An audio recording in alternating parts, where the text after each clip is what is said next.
Hello, my friends, and welcome back. Thank you very much for being with me again today.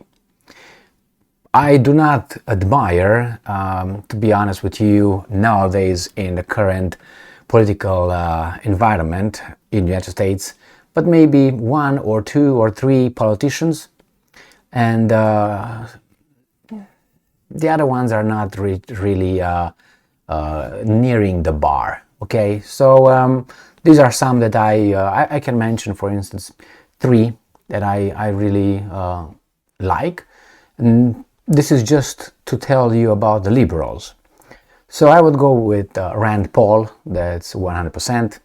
Then I would go with Gates, and then I would go with Chip Roy of Texas.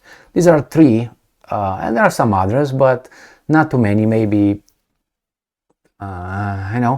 maybe that the other Texan senator would be also Cruz. Would be, but not really, because he's kind of like wishy-washy. How Trump knocked him out in the primaries was embarrassing, and he's a very good debater, Ted Cruz, and Trump was just mopping the floor with him. Anyway, so this would be on the right, and right now on the right, how conservatives, how we want to call them. And then on the liberal side, now I have none. None. None of them reaches any bars as far as I'm concerned. But I will name for you two, and it seems like we have a third one that is going to be reaching the bar. And I will start with a third one, which actually is the article that I would like to discuss today about. And that is Mr. Robert F. Kennedy Jr. He is, I think, the nephew of JFK, and he wants to run for the office, for the presidential office, so the office of the President of the United States of America. So he made some claims, and the Iranians, and not only, were like, oh, okay, well, all right, we knew that. Why the Iranians? Because the Iranians called this out for a long time, and everybody was denying, kind of. But this guy comes over, stick his neck out, and said, yes, the United States of America created ISIS. Maybe for some of us that's not big news, but I'm pretty sure for others it is, because it's said by a person who is, how should I put it, respected. So he's not considered an extreme right-winger, this and that, you know what I mean? He's not painted yet as a far something, far left, far right, far crazy, far lover. So let's read this little article here, which comes from Sputnik. And it says that it's from today, which is the 21st of April 2023. Iran praises Robert F. Kennedy Jr. for admitting U.S. is the godfather of Daesh, which is ISIS. Oh, a godfather. So this is the gentleman. Kennedy, he started his campaign, tra-la-la. The only thing I find hard to do is follow him, because he's got some, I don't know what, he's got a little speech. I think it's neurological, but I'm not a medical doctor, I can't tell you that.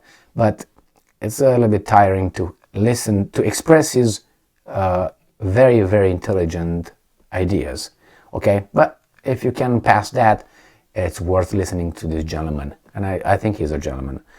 Now, Iran has spent years accusing the U.S. of helping to create and nurture, they call Daesh, right? Daesh, see this little access, we're going to go down here, and they call it, come on, right here, aka ISIS or ISIL. It's a terrorist group outlawed in Russia and many other countries, okay? So we have here, so Iran has spent years accusing the U.S. of helping to create and nurture Daesh.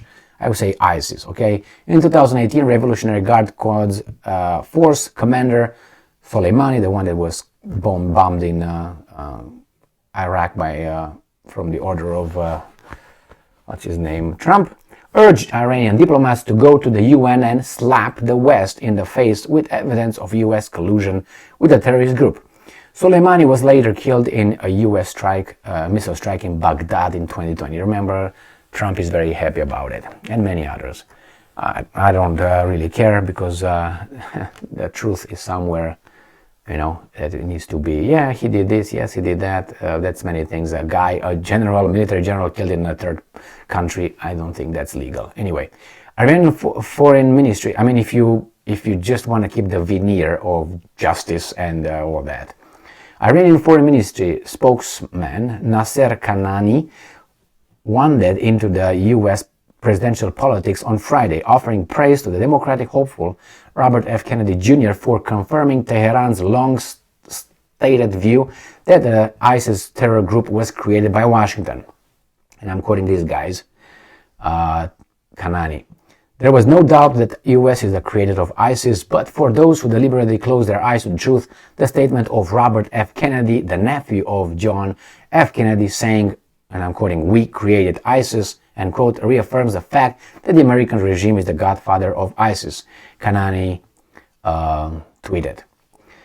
So the spokesman followed up the message with a Farsi language tweet featuring a video excerpt from Robert F. Kennedy Jr.'s speech in Boston, Massachusetts on Wednesday, in which the politician pointed out how U.S. intelligence agencies have repeatedly lied Americans into pointless foreign wars, destroyed nations, and given rise to terrorism, including ISIS. And here is the thing. I don't know. I'm going to try to access it and see if they allow me. This is Sputnik. I know what's going to be telling me. But let's see if it's going to allow me to do anything.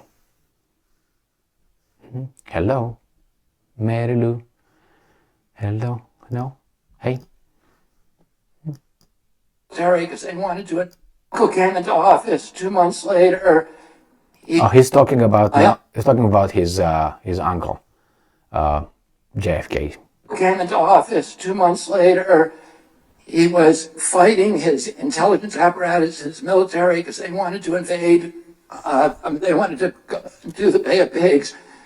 He was totally against it, and he let them roll over him. And in the middle of the Bay of Pigs, he realized they were lying to him, and he realized the function of the intelligence. Look at this guy right here. Had become to provide the military-industrial complex with a constant pipeline of war. And he came out during the middle of the night during the Bay of Pigs catastrophe, and he said, "I want to take the CIA." And he said, "I want to take the CIA and shatter it into 1,000 pieces and scatter it to the winds." He's got more. And George W. Bush had the same problem. George W. Bush says the worst mistake he made as president was listening to CIA Director George Tenet tell him it was a slam dunk that Saddam Hussein had weapons of mass destruction, and so the neocons and CIA got to go into Iraq and throw out and do regime change, and we got nothing. Now we spent $8 trillion, and what do we get for that $8 trillion? Nothing. Worse than nothing. Iraq is now much worse off than it was when we went in there. We killed more Iraqis than Saddam Hussein ever did. We may have killed 1 million Iraqis. Nobody knows the number. We created ISIS. We drove 2 million refugees. We created ISIS. They destabilized. Nobody knows the number. We created ISIS.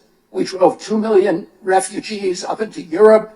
They destabilized democracy for a generation in Europe. They caused Brexit. This is the cost of the Iraq War. All right. So this is what he said. I'm not going to read what he already said, but I will go to this. I don't know if I said already, I'm not a liberal, but it depends how sometimes certain policies work in certain situations, certain policies work in others. My main concern is the individual freedom. That's what my main concern is. Our rights and freedoms not be infringed at all by someone who didn't give it to us, which is the government. Now, I have to, this is the book I bought from J.F. Kennedy Jr., Crimes Against Nature, and that's a liberal book. And here's on the back right here, when he was much younger, obviously. And this book, I presented it in a few of my videos, and here it's when I bought it, in 3rd September 2004. Let me see if you see over there something. Anyway, 2004. And I usually provide a location, whatever.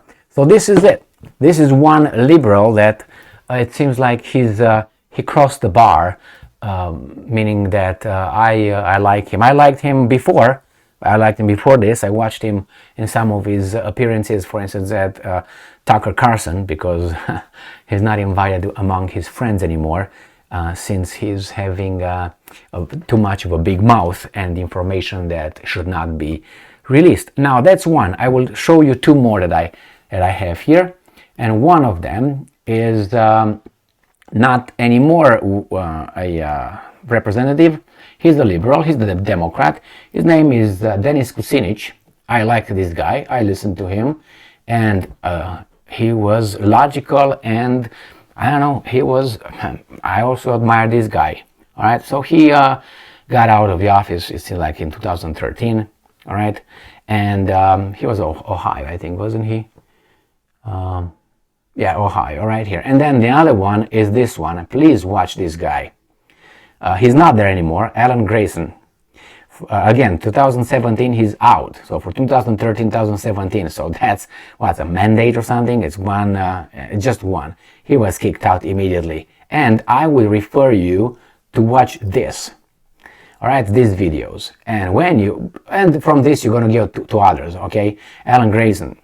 Which foreigners got the Fed's 500, now that's billion dollars, asked Bernanke. And Bernanke says, I don't know. That's the Fed's guy. Again, so watch this, not this guy, not the communist guy, but he's okay. But this one, watch this guy. Some of his videos, you find them on YouTube still. So these are the guys that, as of now, for me, are good guys. Not, I mean, it's like they can sell you, how should I put it? They can sell you something just because they are logical. They are intelligent. They just watch them. So I guess now we have it said by Kennedy, and I'm expecting attacks on Kennedy right now. That he's not talking, he's stupid, he's this, he's that. We're gonna find out he probably has, I don't know, he was a swinger, or I don't know. Things like this, they're gonna look in his little garbage can and try to find anything else. I don't know, like he's not brushing his teeth 2 times a day, or something like that. He drinks bourbon instead of whiskey, or something, regular whiskey. Yeah, bourbon is whiskey. Well, you know what I mean. Anyway, things like this. So, thank you very much for being with me again today. Stay strong, stay smart, look for the truth, and be just.